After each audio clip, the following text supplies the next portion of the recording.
All right, thanks for making the Locked On Ole Miss podcast your first and listen every day. We are free and available wherever you get your podcast. And of course, this is our countdown to 3,000 subscribers. So please subscribe to the YouTube channel right now.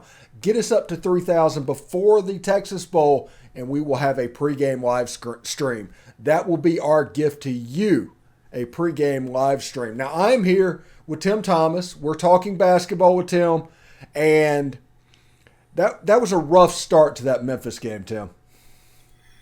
Yeah, we was talking prior to the show. It's tough playing away from home. I looked up those guys. The guards for Memphis, the Davis kid was 23. He'd already been to TCU and SMU. The other guy, Lomax, he was 22. The guy inside, DeAndre Williams, that caused so much havoc inside, he's 26 years old. Playing against guys 18, so that's a significant difference. He was the difference in the game, DeAndre Williams. He made things happen inside, and let's just be honest. Ole Miss was soft. They were very soft. Several guys, as we found out, were not tough enough, just didn't get it done. I think Kermit found some people in the second half that were tough enough, that did want to try hard, did want to go after loose balls and rebounds and putbacks, but we were already 20 points behind before we found those folks. Yeah, I think Ole Miss cut it to 7 or 8, but it was just there was a ceiling there. And they just, every time they had the ball down 8 with a chance to really cut it down and make it to where it could be a threat, there would be a turnover or a missed shot, a poor thing. And decision making kind of didn't look right. Now, this is a team, I talked about this after the game. This was their first true road appearance, and they went there and it looked like their first true road appearance. They just weren't prepared for how that was going to start. And after the first 10 minutes of the game, Ole Miss played them at least even. I mean, if you look at that game, it was at least even after that, but the game was lost in the first 10 minutes. Honestly, Tim, you will probably relate to this more than anybody. It reminds me of when Ole Miss basketball would go play a game in Rupp Arena back in the 80s. To where it would just get out of hand almost instantly. And you're like, well, what can you do? It was over before it started. Yeah, it's similar. Rupp held 24,000, and the crowd was always loud, and it is tough. And to be honest, when you get the momentum going there at the front, the crowd is loud, and our guys, 18-year-old guys, first time at a place like this, Abram, Caldwell, you could tell both guys were scared. They were intimidated. You got 23, 22-year-old guys they playing against. And to be honest, the referees kind of get into momentum also. They were letting them hack and push and do all kind of things underneath that I see those things because I used to do those things. But they let them get away with it with the crowd going, didn't want to blow a whistle. And that just kind of amped everything up. The crowd was with it, the players, the coach, everybody. And Kermit tried. He called 3 timeouts in the first, 10, 15 minutes. About used all his timeouts up, but he had to. He tried to stop the momentum. And finally, he got a group in there that could score enough and make a few defensive plays along the way to kind of stop the bleeding, but could never get enough offense in there to make a difference to catch up enough to win. I was thinking about this watching this game. When Ole Miss is not making shots like they weren't early in the game and they can't get back and get their defense set up, they're an okay defensive team, but it's not the same thing. When Ole Miss is making shots and you have time to go get set up and wait for what you're going to do and change defenses and all the stuff that Kermit wants to do, Ole Miss is a really good defensive team. But whenever they're coming down on the break and you're missing shots and things like that, I think Ole Miss struggles even beyond not making shots. And I understand what it sounds like when I talk about just not making shots and that being bad, but that's not exactly what I'm talking about. I think it affects their defense when they're not making shots. That's my point. Yeah, that's true. It all goes together. When momentum comes around, Morrell started making a few, and I wish he'd have made a few more. For whatever reason, he's not getting open or they're not able to hit him. They got to go to him more. I noticed that Robert Allen, don't have anything against Robert. I love Robert Allen, the way he hustles and rebounds and all, but he was 1 for 9. He don't need to be shooting the ball. Morrell, needs to shoot the ball. Abram, Caldwell, those guys, along with Daeshun Ruffin, who is, we talked about a little bit, he's coming. It was slow. It probably did better than I thought he would. I remember back in my day, I know everybody wants to hear this. Back in my day, I could miss 1 or 2 practices with a sprained ankle. The next time I came back, my timing was off. I couldn't shoot exactly. My rebounding was not the same. So Ruffin, he's been gone months, several months. I know he's been back practice and all, but when you get in a crowd, especially that many, and your adrenaline's flowing, and he tried to shoot a few, you saw that it was not really good. He tried to go inside, and his timing, his quickness wasn't there. A couple of them got blocked, but he will be there. I have faith in him. I've seen him enough last year to see that he will come around and he will make a big difference in this team.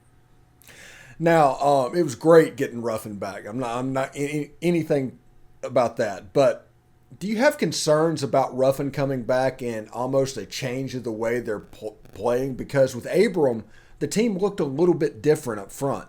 Now, if it all works out, you basically have 2 different style of plays that you can go out and figure out which one works. But is it a concern that for some reason Abram and Morrell doesn't really go together? Maybe he's a Ruffin and Morrell type situation, and Abram has his guys as well? Yeah, there is too. There's something to that. That's something that hopefully, Stephen, I hope they worked that out this week. They don't play till Saturday, so they had a whole week to work on this. I think really what they worked on more than that was loose ball drills, 50-50 ball drills, and rebounding drills, and toughness, fight. Get some fight back in you. The guys inside. Of course, McInnes was out. I heard he had a concussion, so he wasn't able to play. He's the toughest, biggest guy we got in there. So that made a big difference, him not playing. And be honest about Brakefield, he needs to work on his toughness. I'm not going to say straight out he's soft, but, yeah, he's soft. He needs to get stronger. He needs to work on this, and it's a mind thing. I had to work on it. When you're going against Sam Bowie and big guys, Kevin McHale, you either get tough or get run over. So me not being a terrific athlete, I had to really work on my toughness. I had to get strong, or they would have tried to intimidate you. I've had guys that would come down the court and say this and say that, and some people would come down with their elbow out when they run by you and try to gouge you in the chest. So a lot of that goes on. We know it's not a contact sport, right? But it definitely is. So it's something that Brakefield, just being honest, I hope he's able to do that. I hope he can. He's great on offensive end. He does help rebounding some, but he needs to work. I'm not just saying pointing him out. All the guys inside. Akuba, Mbala, I saw one time inside, Kermit hollered at him and said, dunk the ball. He had the ball inside. He's a big old guy, easy to dunk, and he just kind of laid it in, got it blocked. And Kermit, I saw it in his mouth, really dunk the ball, man. You right there under the goal. But you got to be tough to do that because you realize other people's going to be coming at you when you dunk it. So it's a toughness issue. It's resiliency, a fight, whatever you want to call it. But that game, it didn't happen. It started off bad, as you talked about, the crowd, the referees, just the intensity of the game, and they wasn't ready. We're too young. And the guys that really should come through, Morrell, Brakefield, guys like it, and the older guys, the Porter guys, nobody really came through except Akuba. He kind of came through, made a few shots, got a few rebounds, but all the other guys, and with McInnes being out, it didn't work well. Yeah, and it's a situation. I'm more convinced Miles Burns is Jason Smith because if Miles Burns was a shooter at the hustle and effort play and the way that he plays defense, even somewhat equitable to that, he'd be an NBA player because he was up for the fight against Memphis. He was one of the few people that was just everywhere. That's true. I saved all that to say you're right. Your guy, Miles Burns, tough. Man, he's tough as nails, and he really gets after it. And, man, can he dunk the ball? He came back on that one. It reminds me of the Dominic Wilkins. I remember my sophomore year. He was a freshman. He came in the old Tad pad, and he was around the free throw line, and someone shot the ball for Georgia. He was at the free throw line, and he jumped and slammed it back in, and the whole crowd just went quiet. I mean, we saw someone that was going to be great. You could tell by just that athletic feat that he did. And Miles Burns is not a Dominic Wilkins, but he has some. He threw a hammer down last week, and he's got probably 8 or 10 dunks this year that are really nice. And he hustles. He deserves it. He really gets after it. He's tough. He's gritty, and he deserves everything he gets from coming. Especially we talk about him coming from NIA, and he didn't get the credit a lot of these others. He definitely deserves it. Yeah.